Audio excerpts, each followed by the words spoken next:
L'histoire du monde, Anthony Bélanger voulait nous parler d'un homme de 85 ans qui s'est immolé en Inde. Oui, il s'appelait Monsieur Tangavel. Samedi, il s'est suicidé en se versant de l'essence sur le corps, puis en y mettant le feu. Mais ce qui rend son geste assez inédit, c'est la raison pour laquelle il s'est suicidé: défendre sa langue et sa culture. Monsieur Tangavel est un paysan du sud du pays, le Tamil Nadu, et un militant du DMK, le parti au pouvoir, dans cet état de 67 millions d'habitants tout de même. C'est donc devant le siège de son parti qu'il a protesté, et avec une pancarte entre les mains où l'on pouvait lire: le gouvernement indien doit arrêter de vouloir imposer l'hindi.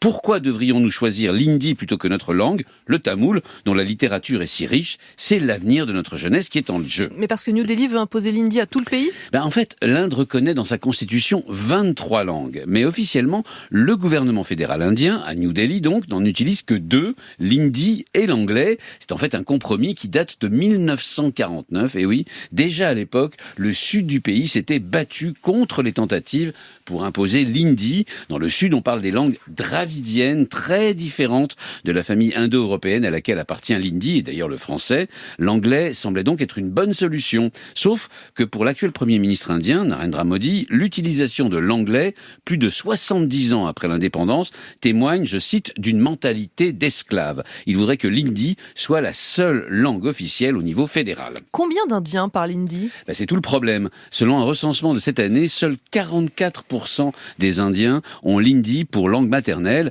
Alors ça suffit à faire de l'hindi la 3e langue maternelle la plus parlée au monde, d'accord, mais ça ne résout pas le problème indien. Il y a un mois, un groupe de parlementaires du BJP, vous savez, le parti au pouvoir nationaliste à New Delhi, a demandé que l'hindi soit au moins reconnu comme langue unique de l'enseignement de la médecine et de l'ingénierie, 2 points forts de l'éducation indienne. Par ailleurs, Narendra Modi, le Premier ministre, à la mi-septembre, a voulu donner plus d'importance au jour de l'hindi en reprenant publiquement son obsession de l'hindi comme seule langue officielle de l'État indien. Il n'en fallait pas plus pour mobiliser le sud dravidien de l'Inde. Le slogan des opposants, des résistants à la domination de l'hindi est assez bon d'ailleurs. This is India, not India, ce qu'on pourrait traduire par l'hindi n'est pas l'Inde. Il suggère plutôt de faire du jour de l'hindi le jour de toutes les langues indiennes, voire de donner rang fédéral aux 23 langues du pays. Et un de leurs arguments nous concerne, figurez-vous, l'Europe. L'Union européenne, remarque-t-il, compte 24 langues officielles, toutes égales devant les traités. Pourquoi l'Union indienne ferait-elle moins bien? Une question à laquelle les nationalistes hindouistes et hindéistes n'ont évidemment pas très envie de répondre. Anthony Bélanger. France Inter.